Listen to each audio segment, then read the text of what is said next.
Seth Rollins addresses the Cody Rhodes WWE return rumors on Raw last night as he paves a way for his road to WrestleMania. Kevin Owens impersonates Stone Cold Steve Austin ahead of the KO show on WrestleMania Night 1.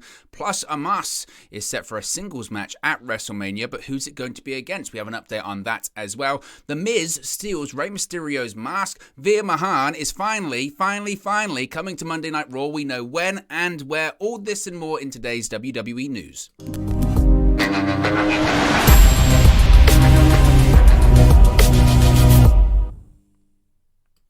Hey guys, welcome back to Wrestle News 365. Hope everyone is doing very well. As always, there are plenty of news stories to get into today. So let's start off talking about Seth Rollins on Monday Night Raw last night. Now, Seth Rollins really, if you watched Raw last night, was the centerpiece. He appeared in multiple segments, interrupted multiple segments. He was in the main event of the show, trying to find his way to WrestleMania. Now, Seth Rollins made several interruptions on Raw this week in his desperate attempts, even more desperate attempts, shall we say, to get on the WrestleMania card. Now, the first one was during a match between Rey and Dominic Mysterio against the Dirty Dogs. The second came during an AJ Styles in-ring promo.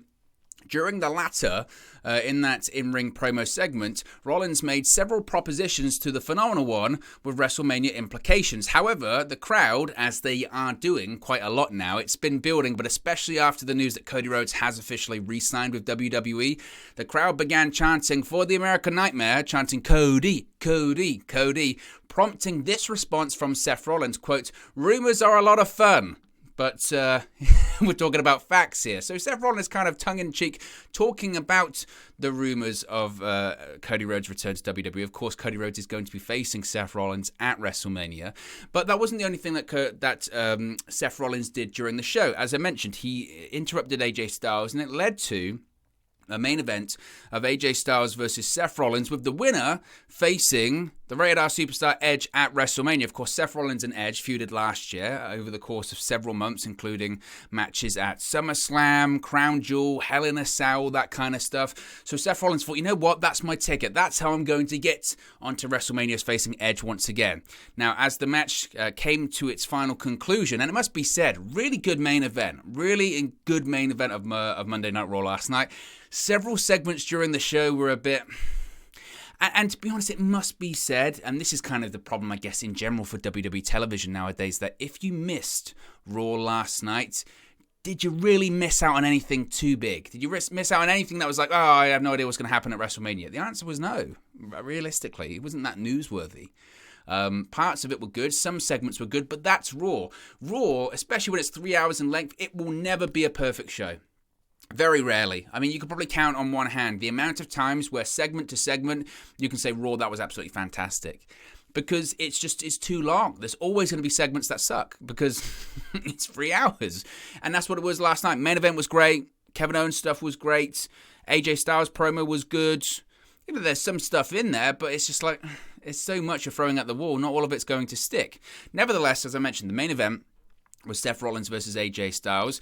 In the closing moments, Edge suddenly appears out of nowhere and hits AJ Styles in the back with a steel chair, causing a disqualification, ensuring that, of course, he will be facing AJ Styles at WrestleMania. Now, again, this concept of Seth Rollins, I need to find a way to get on WrestleMania, is incredibly dumb when we know he is going to be there. But nevertheless, Edge appeared and attacked AJ Styles, leading to a disqualification, meaning once again, Seth Rollins, he has no place on WrestleMania. He's not going to appear. Seth freaking Rollins is not going to be on WrestleMania. Oh, terrible, terrible.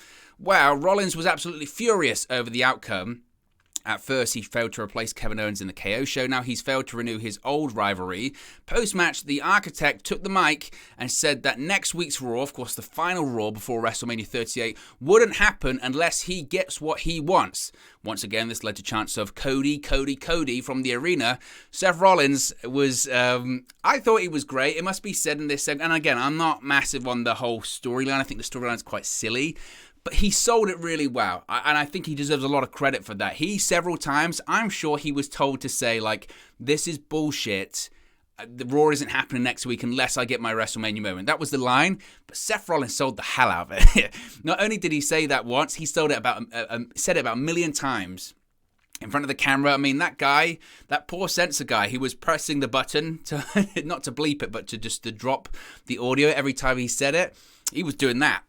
He was doing that because Seth Rollins was saying it so many times, but he needed to, because the storyline, the angle is silly.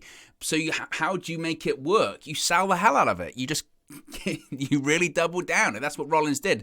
Not only did he say that, he trashed ringside, tips over the announce table. I found it quite funny that the bit of the barricade that, you know, every time like Goldberg has a match or Bobby Lashley has a match, the spear, or Roman Reigns, the spear zone, shall we say, of that barricade that always collapses, Seth Rollins just like kicked it, like with the weakest kick, and it shattered into a million pieces, which is like kind of diminishes the effect of the spear for, oh my God, I can't believe they went through the barricade. Well, Seth Rollins just sort of toe poked it and it fell apart, which is kind of the way. But he continued. He said he tipped over the announce table, ripped off, this was quite a nice, unique bit. He ripped off the sort of LED surrounding of the ring post, smashed that against the announce table, and in the process of flipping over the announce table, tore off the headphones of the announcers so it was silence. Sometimes silence is so effective. Ripped off some of the padding of the barricades as well. He sold it. He sold that he was just completely desperate and incredibly frustrated, and I felt he did a good job in what is, again, a very strange storyline. When it comes to Cody Rhodes, so some people are saying, well, does this mean he's going to show up next week on Raw? I don't think so. I don't think that WWE would leave it this long and go, we're going to put Rhodes on Raw. If you're waiting this long, you might as well just wait until WrestleMania, and I think that's what they're going to do. Dave Meltzer has said on the Wrestling Observer radio show that this delay when it comes to Cody Rhodes' return is by design. He said, quote, every impression I have is that he's doing the Hardys thing where, you know, show up on the day of the show, said Meltzer. I mean, he could show up tomorrow. We got 2 Raws left, like the Hardys when they showed up on the day of the show at WrestleMania. I know that's been talked about. This is what's hilarious when it comes to Dave Meltzer. He has been so far off when it comes to this Cody Rhodes storyline, and how he's tried to recover from being so far off in this Cody Rhodes storyline is basically say every possible outcome. They're delaying it until WrestleMania. He could show up on the next 2 Raws, but they're delaying it until WrestleMania. Well, you've got yourself pretty covered there, haven't you, Dave? So he's going to show up at WrestleMania. That's what they're doing. I don't even see it more as the Hardy situation. I see it more as the Undertaker kind of situation from WrestleMania 34 the following year, when everyone kind of knows what's going to happen, and then he shows up day of. That's really what they're doing. Now, if you were ever in any doubt about Cody Rhodes' future, his sister has also hinted about what's to come when it comes to Cody Rhodes. Teal Rhodes took to Twitter on Sunday and shared a photo of Cody and Dusty and potentially gave some insight into Cody's future. She said, quote, I knew my old man best, and I know he would be beaming with pride if he could see what's next, Teal wrote. Of course, referencing that what's next is for him to once again shake up the business, once again shake up the industry. And certainly, you know, and again, I'm not the biggest Cody Rhodes fan, to be honest with you. You know, certainly his booking in AEW I thought was bizarre. In a lot of interviews he's done, I don't think he comes across particularly well. I think he tries to come across as overly smart, using business buzzwords, focus groups, workshopping. Not every wrestling match needs an angle, you know, it's just whatever. But it's certainly fascinating, and I don't think you can argue with that. And people are talking, people are buzzing. It's one of a few things that people are actually excited for WrestleMania 38, so I think he deserves credit for that. And I think Seth Rollins deserves credit for a storyline which, as I said, lacks a lot of logic, but he's doing his best to make it work. And that's what you have to do in the WWE system, frankly. Let's talk about Kevin Owens. Kevin Owens opened Raw last night. No, that's not Stone Cold Steve Austin. That's Kevin Owens. Kevin Owens trolled fans by impersonating Stone Cold Steve Austin on this week's WWE Raw, as you can see right there, and you can see all over social media. Owens kicked off Raw by stepping into Austin's theme music, wearing Austin's iconic Austin 316 shirt, to go with a bold cap, cut-off jeans, and knee braces. He then mimicked Austin's catchphrases, including "Give me a hell yeah" and "What?" He did the Shawn Michaels Bret Hart troll from 2005 when Shawn Michaels had returned to Canada and he came out. It's one of the best Raw segments ever. If you haven't seen it, it's phenomenal. It's when Michaels was heel for a few weeks over the summer when he was feuding with Hulk Hogan. Man, I wish he'd have stayed heel longer because he had so much heat. He just had so much heat. What he did is he came out, it was in Canada. I don't think it was in Montreal. It might have been in Montreal. Nevertheless, it was in Canada, and and the crowd were all over him because I think it was the first time that he had been there since the screw job. So it might have been Montreal, I forget. Nevertheless, the crowd was just red hot. I mean, red hot. As soon as Shawn Michaels came out, the boos just sort of shook the arena. It was phenomenal. He could barely talk. He was getting so much heat. That whole "who's your daddy" line, all that kind of stuff, it was fantastic. And he started running down Bret Hart, and then Bret Hart's music hits, and the place goes crazy. Absolutely crazy. So crazy that when you do watch it, you kind of wish that Bret Hart was there to come out, because the place would have just exploded. It would have been the greatest Raw moment ever, honestly, in terms of pops and ovations. He did that, and then obviously Bret Hart doesn't come out. Shawn Michaels sold it so well, the sort of shock and fear and all that kind of stuff, and eventually, obviously Bret doesn't come out and he gets more heat. And that's essentially what Kevin Owens did. That's what Kevin Owens did last night with Stone Cold, in that he did it twice, and even to the point, when the music came on at the end, they still popped. So it's like, how many times are you going to fall for this? Nevertheless, he finished off the segment, asked the guy at ringside, who's not Mark Eaton, who was the best, beer thrower of all time to Steve Austin, to throw him some beers. Kevin Owens didn't catch him. Kevin Owens then got the guy to give him the beers in the ring, dropped him with a stunner. It was a good segment. It was a good open to Raw. And there's lots of rumors about it possibly going on last, and I think we're going to see Austin way more physical than we thought, which is great. Like I said, I think the bigger match could still be to come down the line, but we'll wait and see with that one. Omos continued his dominance on Raw last night. He defeated Commander Aziz and Apollo Crews in a 2-on-1 handicap match, because that's going really well for them. This is the same Apollo Crews that won the Intercontinental Championship at WrestleMania last year. This is the same Apollo Crews that it was a Vince McMahon project. And at the time, which I said, and this isn't like a oh yeah, I'm great, I told you this, but at the time I said this gimmick is stupid. They're making him talk with a Nigerian accent. Why? Because Vince McMahon thinks it's 1985, and because he's got a Nigerian accent, we're going to have to put him with Commander Aziz, damn it. And it's just dumb and borderline offensive, to be honest with you. Does that gimmick, and everyone's going, this is stupid, but it's a Vince McMahon thing, so yeah, he's going to get a push. Well, where is he now? A year later, he's not even on WrestleMania, and he's getting squashed in handicap matches on Raw. Yeah, that went well for him, didn't it? That went really well.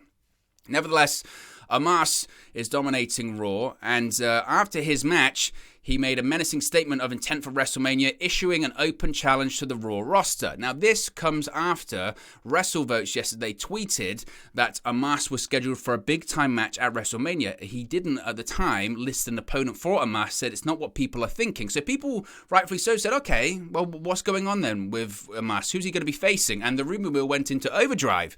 Turns out, Fightful Select are reporting that Bobby Lashley is reportedly scheduled to be his opponent. As of this past weekend, according to Sean Rossap of Fightful, WWE has plans for Lashley versus Omos to take place at WrestleMania 38. Now, of course, the report is interesting, certainly, because Bobby Lashley, a lot of people thought he was going to miss WrestleMania. There's no confirmation on Lashley being medically cleared to compete following the shoulder surgery he was reportedly scheduled for in late February. If Lashley does return to the ring at WrestleMania 38, that would mean he's returning, not just ahead of schedule, but way ahead of schedule. I can't imagine that if the guy had shoulder surgery at the end of February, how he's back at the beginning of April is insane. That's John Cena-like recovery. So whether or not he got surgery or he rehabbed, I don't know. Now, by all accounts, they've probably had this planned for a little while, because I can't remember what the situation was. I want to say it was probably AJ Styles and Omos versus Bobby Lashley and MVP on Raw last year. And they had a moment where Omos and Bobby Lashley faced off, and the crowd just went crazy. It was one of those ones where they just rumbled. They were rumbling. And I think people within WWE said, that's money right there. If we don't have something for Bobby Lashley, that might be where we go when it comes to WrestleMania. The interesting thing, I suppose, is who wins that match. Logically, it probably shouldn't be Bobby Lashley. Bobby Lashley's, 45, 46? Omos is a young guy. He's the big giant. I understand the whole point of these sort of giant heels is to build them up, and then eventually the babyface has to beat them, but not when they're still on the ascendancy. So I think Omos wins. And I wouldn't be shocked if, it's relatively dominant, because Omos isn't going to have a 20-minute match. Even last night, that was clunky. His promo, my goodness. I'd be even thinking about, maybe we get him a manager, because that promo, oof. So I think Omos would win that match at WrestleMania, frankly. The Miz continued his feud with the Mysterios on Raw. He unmasked Rey Mysterio. There was a tag team match, as I mentioned, the Mysterios versus the Dirty Dogs. Dominic Mysterio pinned Robert Roode. I almost got flashbacks to SmackDown for that match, because how many times have we seen that match? The Mysterios versus the Dirty Dogs. Oh my goodness. We have seen that a million times. The Miz was on commentary for the match. After the match, he attacked Rey Mysterio, skull-crushing finale on the outside, and then ripped off his mask. He then later said backstage he was going to give it to Logan Paul. So the sight of Logan Paul possibly wearing Rey Mysterio's mask at WrestleMania is crazy. I don't think that... Maybe he'll come out in it, but he won't last the match in it, certainly. That's not going to happen, but... these are one of these WrestleMania matches that, look, I'm so for 2-day WrestleManias. I think it's the right thing to do. I don't want to sit through another 7-hour WrestleMania like we did in 2019 for WrestleMania 35. That was way too much. Way too much. But WWE, as just par for the course of them, they think, right, got 2 days of WrestleMania. Let's have like 2 5-hour shows. And let's have the quality spread really thin. And that's the problem that they haven't come up with. It's like, no, what we would like is 2 3-hour WrestleManias in which maybe 6 matches are announced for both shows, as opposed to so many. And I understand this is an attraction match. It's not going to be a match of quality, but... I just could care less. I really could care less about this one. Veer Mahan, we know he's been coming to Raw, but we know when now he's going to arrive on Raw. Veer Mahan is set to make his official Raw re-debut on the biggest red brand show of the year after months. I mean, months is an understatement of coming soon vignettes on Raw. WWE has announced that Veer will make his return to Raw on the post-WrestleMania 38 episode on April 4. Honestly... I would not be shocked. I mean, these vignettes, right, have been coming... He's been coming soon since October 25th. Essentially, October, November, December, January, February, March, April. It's got to be one of the longest run of vignettes ever. It's right up there with Emelina. And my concern is, what happened with Emelina is, after months and weeks of vignettes... Emelina came out, walked on the stage, and then left. And they went with something different. And I wouldn't be shocked if they did that. I wouldn't be shocked if Veer Mahan arrives, and it's just a way to stop the vignettes, and then he doesn't come back again. I really wouldn't.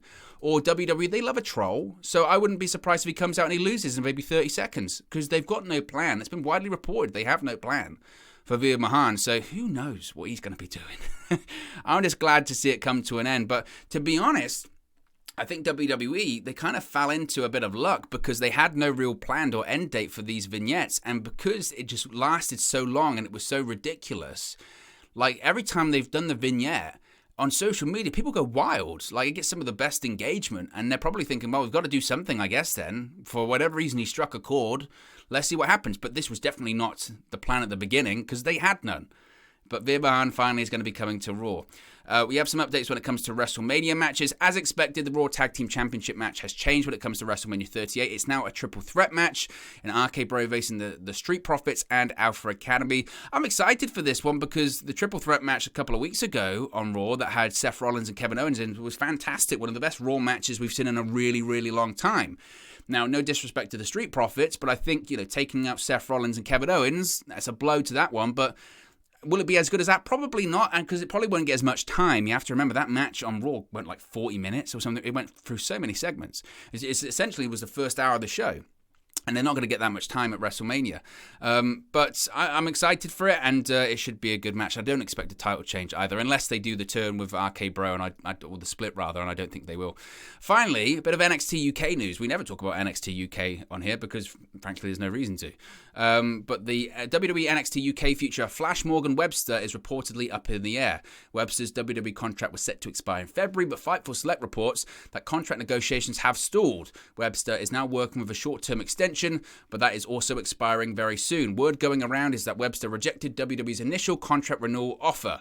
Now, he was been out of action since October 2021 with a shoulder injury. He was scheduled to be back in the ring around June of this year at last word. So whether or not he will stay or go, we'll have to wait and see. But could be another name leaving the NXT brand. But let me know your thoughts on today's WWE news stories in the comment section below. Be sure to like and subscribe to Wrestle News 365, and I'll speak to you again very, very soon.